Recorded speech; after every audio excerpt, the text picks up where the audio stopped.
Hi everyone, Anthony Fantano here, the internet's busiest music nerd, and it's time for a review of the new Cloud Nothings record, Something Something Something Else. Here and nowhere else. This is the latest full-length LP from Cleveland singer-songwriter Dylan Baldy, who I believe might be transitioning to another location at this point. Could totally be wrong. Either way, Dylan Baldy and his band, Cloud Nothings, latest full-length LP, an album that is following up their breakout album, Attack on Memory, an LP that was an incredible change of pace for the band, transitioning them from lo-fi, hazy pop rock to post-hardcore, old-school indie rock, kinda noisy with just a smidge of pop-punk mixed in. This LP was also a huge improvement in the recording quality of Cloud Nothing's music as well, as they worked with legendary producer Steve Albini. Now, this new record of theirs, while I was excited for it given how much I did enjoy their last full-length LP, it does come with some changes. For one, the loss of guitarist Joe Boyer from the lineup of the band. And now, instead of working with Steve Albini, the band has produced this latest LP with producer John Congleton, who actually has a pretty impressive rap sheet as well, with Jens Lekman, Swans, Modest Mouse, Explosions in the Sky, Baroness, Mountain Goats, and many more. I was simultaneously excited and afraid to see how these changes would play out into a new Cloud Nothings record, but for the most part, I was looking forward to seeing how they would progress past this breakout LP of theirs, on which they wore their influences pretty clearly on their sleeves. Now, of course, I'm not doing this review on my own. I have invited the one and only Sami Jarroush of the Rock It Out blog and Consequence of Sound to talk with me about this new Cloud Nothings record, Transition. All right, like I said, through the magic of the internet, here we are with Sami Jarroush of the Rock It Out blog and Consequence of Sound. Sami, how's it going? This new consequence. I missed What my did cue. you think? Oh my God. What are your feelings on this new Cloud Nothing record? New Cloud Nothings record. Well, I'll say this. My history with Cloud Nothings is a sordid one. No, not at all. No, but I actually got into them from their last album, Attack on Memory. And, like most people. Yeah, right, pretty much. And, with Here and Nowhere Else, I'm not going to say that they topped Attack on Memory. I don't think they did that with this record. I will say that they hit pretty much the same level as Attack on Memory with Here and Nowhere Else. What I admire about this record is that it's not a long record. It's only 31 minutes and 24 seconds. And it's good. It's really good. The thing that worries me most about this record, as far as year-end accolades, when people start compiling their top 10, top whatever year-end lists, like you and I will do, is that the album came out too early in the year.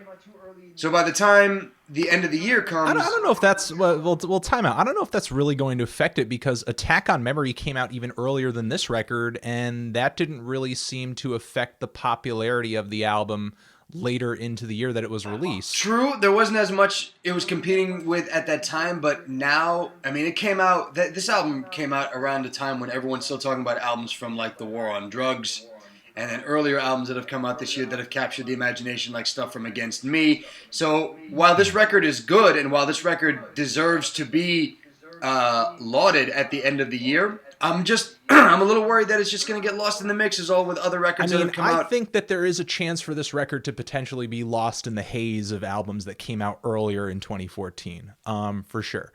But I think that it has more to do with it just not being that great of a record versus what other records it has to compete with. I mean, you may feel personally that Cloud Nothings came just short of topping their last full-length LP, but I think they came up incredibly short, for a handful of reasons. I mean, one, with Joe not being there on this record to provide some counterpoint to the rhythm guitars, there's just not as much flash or melody or color coming from the guitars, and I think it's a loss in accessibility. It's a loss in enjoyability in these tracks. And not only that, but I think John Congleton working on the production on this record, just not as impressive as Steve Albini. I think this record is just needlessly cacophonous. Steve Albini's drums, his bass, on Attack on Memory was pummeling. It was heavy. But is that really a fair comparison, though, putting John Congleton up against Steve Albini? Because, I mean, we know Albini's production style. It's not a fair comparison, but it's still a comparison that you have to make because we have one producer and then another producer working with the same band. So then in your most humblest of opinions, do you feel that for this record that Cloud Nothing should have just gone back to Albini? I think I think they should have. Yes, I think they should have gone back to Albini, to be completely honest. Like, and not to like diss John's abilities, because the thing is, he's worked with plenty of artists who I think are fantastic and has churned out great records with them. And I don't think that what happened on this record can necessarily 100% be attributed to him. I mean, maybe if there were more melodies coming from lead guitars on this LP, it would be a lot more enjoyable. But I think mix-wise and just sonically, and maybe this is something that Dylan wanted to go for, this record to me just sounds a little more hectic and needlessly so, because I think the hooks translate a lot less, I think, as a result of the chaos in the mix. I will agree that the hooks really just aren't memorable. Like with Attack on Memory, I feel like there are a few songs that you could listen to, and maybe just after a couple spins, you would be able to like have that hook, have that melody, have those words just embedded in your brain, and you could just sing them with no problem. This one, I mean, I listened to the album about 3-4 times, and like I'm just trying to come up with like at least one chorus or one hook to like be able to sing along to. I can't think of one. And not only that, but I think that the more ambitious moments off of Attack on Memory were fantastic as well. Like, these more long drawn out post-hardcore tracks that had these riffs that moved really slow, and the instrumentation of the track grew with intensity as it moved along. The slow burner that we have off of this record, Pattern Walks, just not as impressive as the longer moments off of Attack on Memory. Well, I mean, I understand the old adage is if it ain't broke, don't fix it. But I don't think that really works in music for most bands. So maybe in this instance, he wanted to go for a longer song on Pattern Walks. But then why replicate what you've done before? Because in that case, the criticism might have been, oh, he's just doing what he's done before. There's no real sense of risk or adventure being taken with this track. So maybe he wanted to just like flip it around and try something different. I don't even think what Cloud Nothings is doing on this record is significantly different than what's happening on their past record, to be completely honest. I think a lot of the formulas are essentially the same, but with less impressive production and guitars. I mean, here's what I'll say about Cloud Nothings, with this record at least. I look back on these, I listen to these records, and I always try to envision in my head for some reason, like, what would this sound like if I'm seeing these guys live? And it just, I don't know, man, it just didn't reach out and like grab me as much. Like if I haven't seen these guys play live this year, and I might be 100% wrong, but basing it off of what I've heard on the record, it's not, it doesn't like really, not to say that the music is terrible, but it doesn't grab me as much as Attack on Memory did. I don't know why. With the mixing on this LP and just the really weird, hectic sound, it's almost as if the sound of this record is trapped in a glass box or something, and it's just kind of echoing off of itself in a really unpleasant way, as opposed to just translating through the speakers really nicely and connecting directly, with me, the listener, and creating a visceral response. This album, to me, in summation, just kind of sounds like I'm listening to a bootleg of a decent live show. Yeah, I mean, that's, I think, I'd have to agree with you on that. It's not that it's a terrible record. I mean, it sounds like they're putting a lot of work into it. It sounds like they're, like you said, they're playing the hell out of their instruments and stuff. But like you said, that energy just seems to be trapped within wherever it was they were recording, and doesn't really seem to just jump off the record to the listener. To me, personally. I mean, I have friends that absolutely love this album, adore this album. They're like, Cloud Nothings is the most important band right now.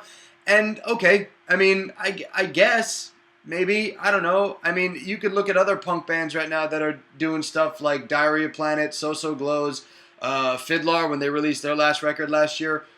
Those, to me, jumped off the page a lot quicker because it just had that element. Ultimately, if you're going to make a punk record, I mean, if you want to be serious about it, if you don't want to be serious about it, at the end of the day, it's got to have just that little element of fun. to it. You've got to walk away from that record and you've got to say to yourself, that was just, I mean, it was fun to listen to. Yeah, it's that element of catharsis Yes. in punk music, and unfortunately this LP, while when I do try to listen hard past the hectic sound of the guitars and the drums, I get some of that melody, I get some of the hooks, I get in my head what this record would have sounded like had it been recorded better. And again, that energy is there. But again, instead of just enjoying it, I feel like I'm spending most of my time just trying to imagine in my head what it would sound like if I were to actually enjoy it. Overall, I'm just feeling like a strong 5 to a light 6 on this LP. I don't know if you're feeling any stronger on it. I mean, here's what I'll say. I'll give it maybe like a 6 to maybe a light 7, just because, I mean, I don't have apparently as much hatred towards John as you do. So, I mean... Ouch. Hatred. Ouch. You're using the H No, I'll word. give it a 6 to maybe a light 7, just because, I mean, I appreciate the work they put into this record. I appreciate the enthusiasm behind the record on their part. I just wish that it had just that more of like kick in the ass kind of feel. So like when I listen to it, I could get just, I don't have to feel all the energy that they felt. I just want a little sample, just want a little taste of it is all. Okay. I'll throw some links down there in the description box and probably somewhere here in this video, somewhere where you can find Sammy's stuff, subscribe to him, watch his stuff, and we're going to leave it at that. Anthony Fantano, Sami Jarroush, Cloud Nothings, Here and Nowhere Else, forever.